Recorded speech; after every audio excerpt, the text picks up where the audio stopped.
Olá pessoal, Fabrício Vaz, mais uma live no carro. Vamos estar falando hoje aqui sobre a média salarial, tá? No Brasil e no mundo, para quem trabalha no mercado de dados, né? Estamos no ano de 2023, estamos aí já em final de maio de 2023, então vou dar um panorama como que está o mercado para quem trabalha na área de dados, como que está a média salarial. Pessoal, a média salarial, tá? Hoje você tem duas formas de contratação, né? Você tem o pessoal que trabalha como PJ, pessoa jurídica, e o pessoal que trabalha como CLT, né? O chamado seletista, né? Qual que é a diferença ali do CLT, né, para pessoa jurídica, né? O CLT é o carteira assinada, é a pessoa que trabalha de carteira assinada, né? Então ela tem um contrato de trabalho com a organização, é assinada a carteira, né, é idêntico aos outros mercados, certo?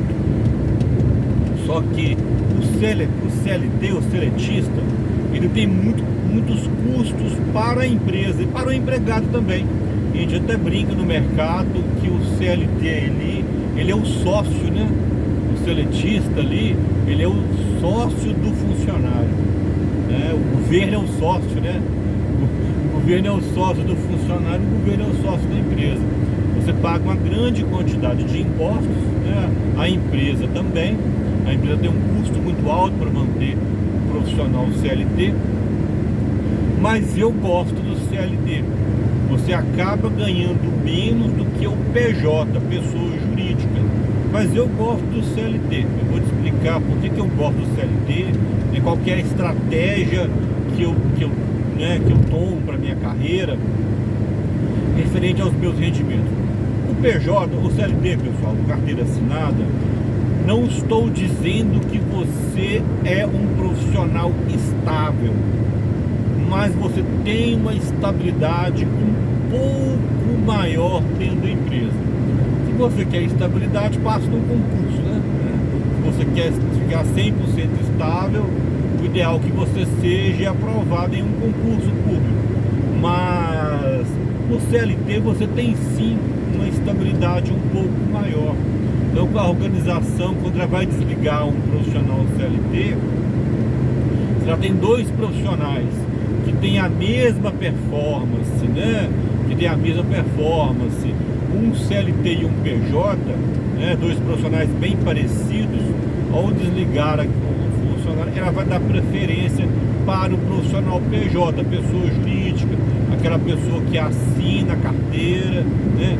Que assina a carteira e assina a carteira, que monta uma empresa, né? O CLT assinar a carteira, que monta uma empresa, registra uma empresa e passa a trabalhar como um prestador de serviço terceirizado para dentro daquela organização. Então isso aí que seria o profissional pessoa jurídica. Em contrapartida, você vai analisar o profissional pessoa jurídica, cai mais din-din na conta dele. Na conta dele cai mais grana, tá? Ele no final ali, ele cai mais grana, ele tem mais impostos, ele tem impostos a pagar também, né? Você tem uma empresa, você tem que pagar os impostos referente a essa empresa. Então você tem ali impostos a pagar, mas no final acaba que o profissional pessoa jurídica ele tem um rendimento melhor do que o profissional CLT, do que o seletista, né? Ele tem um rendimento maior. Ele tem essa questão que eu acho um pouco instável, é muito instável o profissional pessoa jurídica. A organização ela tem o direito de chegar no profissional pessoa jurídica ali e falar com ele, cara, você vai ficar ali, minha demanda caiu, vou ficar 3 meses sem o seu serviço. Ela pode. Você é um prestador de serviço. Você é um prestador de serviço pessoa jurídica. Então ela pode sim ali te desligar por um período. Outra coisa, em algumas situações é combinado ali, né, combinado com o profissional pessoa jurídica, jurídica, é combinado com ele o pagamento de 13º. Até eu brinco, né? A gente tem uma brincadeira no mercado de TI. Quando chega no final do ano, o pessoa jurídica chorando, triste, vendo o pessoal CLT receber 13º. Porque o pessoa jurídica, pessoal, você não tem 13º.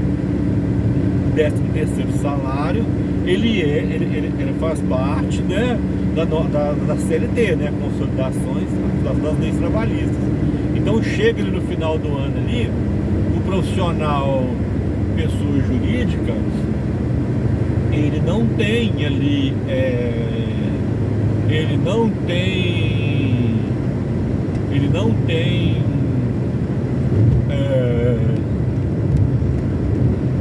13º salário, mas em contrapartida ele ganha um pouco mais. Então o que acontece? Quando você for escolher uma vaga, analise ali, eu quero PJ, eu quero CLT. Muitas empresas te dão essa opção de você escolher, vai ser CLT, vai ser PJ, tá? Algumas empresas dão essa opção para o funcionário escolher qual caminho ele quer seguir, se é CLT ou se é PJ, tá? Se é pessoa jurídica ou se é carteira assinada. Eu prefiro, por que eu prefiro o CLT? Eu tenho pessoa jurídica registrada, eu tenho uma empresa registrada, né? Através dessa empresa eu tenho alguns trabalhos freelancer de consultoria em Power BI e treinamento, muito mais voltado para treinamento, né? Meu tempo é bem corrido, então eu não tenho muito tempo para me dedicar ali às consultorias, né? Então acaba que eu foco mais ali na questão dos treinamentos, então eu não tenho tanto tempo assim para trabalhos de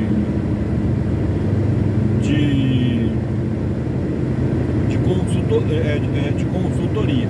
Então o que eu prefiro? Ter um fixo, uma renda garantida, tá? Uma renda garantida, renda garantida como CLT, na empresa que eu trabalho numa multinacional francesa, com banco de dados e análise de dados, né? Ela tem uma sede aqui em Belo Horizonte. Eu trabalho home office, né?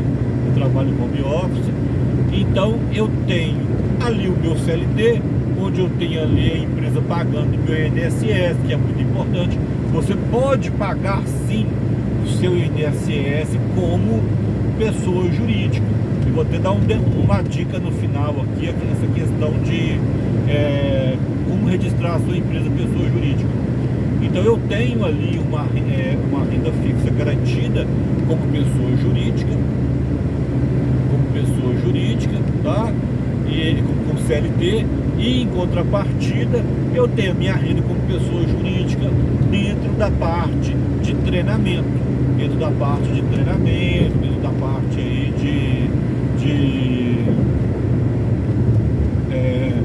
da parte de consultoria. Então eu tenho uma outra renda.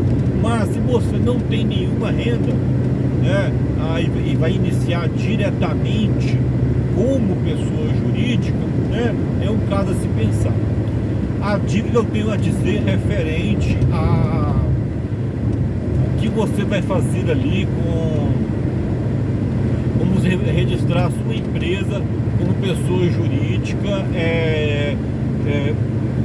porque muitas das vezes as pessoas registram a empresa como pessoa jurídica,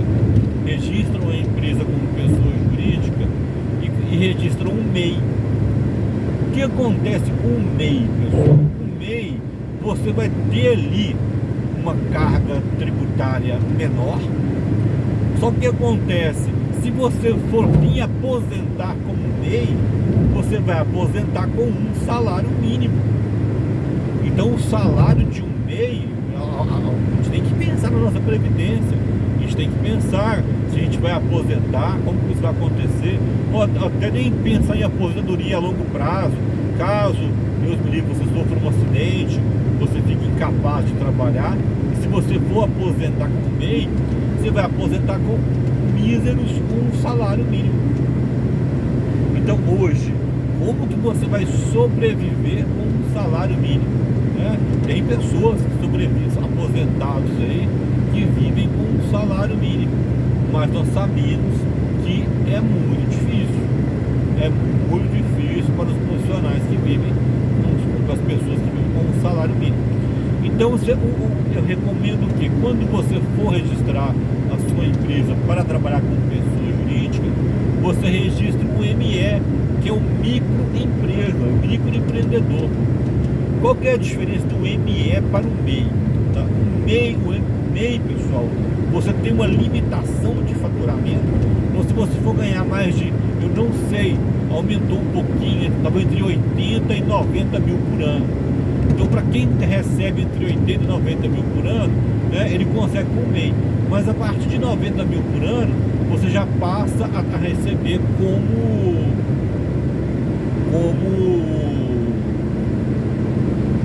já passa a ter que migrar para ME, microempresa.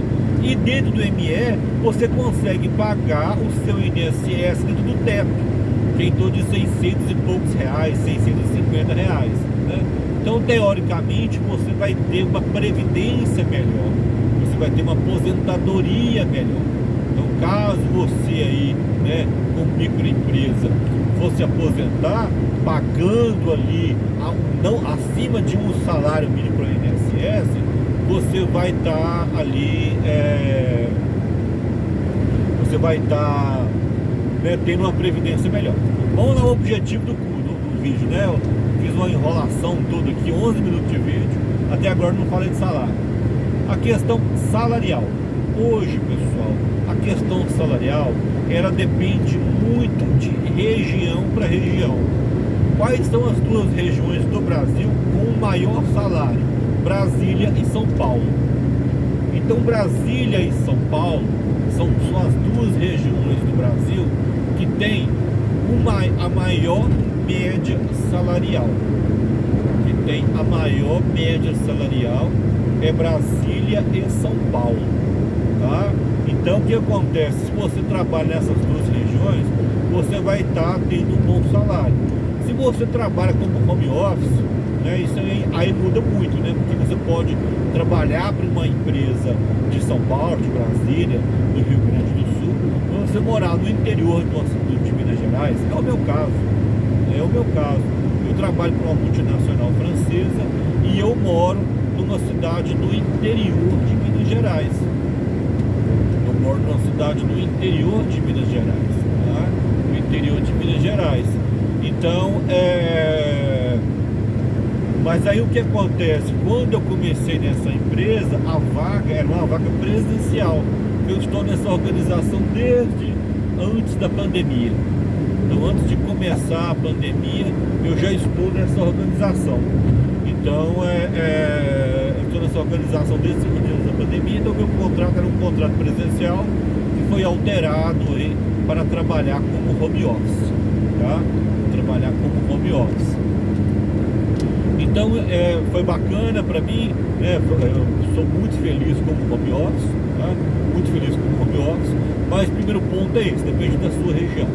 Hoje eu tenho visto salários aí para analista de dados júnior que está variando ali entre iniciando mesmo ali 4.500 a 6.000. Então, analista de dados júnior, tá? Ele tá iniciando a carreira dele com um salário ali de 4 a 6. Um analista de dados pleno, tá? Ele está ali entre 5 e 8 mil, tá? 5 e 8 mil é o que eu tenho visto as empresas propondo aí. Já um analista de dados sênior, ele está com a média salarial, tá? Ele está com a média salarial ali, que está variando ali de dados sênior, ele está com a média salarial iniciando ali entre 7 e 8. Eu tenho visto vaga de 13, tenho visto vaga de 15, 16, vagas internacionais até de R$22 mil, vagas internacionais de até R$22 mil, tá? Tenho visto essas vagas ocorrerem no mercado em si, mas aí o analista, para chegar numa vaga de R$22 mil para lá, ele precisa ter ali um conhecimento de inglês, tá? Ele tem que dominar ali o inglês. Então é extremamente necessário que o analista de dados sênior, para chegar numa vaga de 20 mil, 22 para cima, ele tem que ter um conhecimento de inglês. Mas você tem analistas de dados aí que não tem conhecimento de inglês, com salário entre 8 e 12 mil reais, tá? Isso for analista de banco de dados, tá? Pessoal, qual modalidade? Modalidade pessoa CLT, modalidade carteira assinada. Então, na modalidade carteira assinada, essa que é a média salarial desses profissionais, tá? Agora o seguinte, para profissionais PJ, você pode colocar ali uma variação de 30 até 70% a mais desse salário.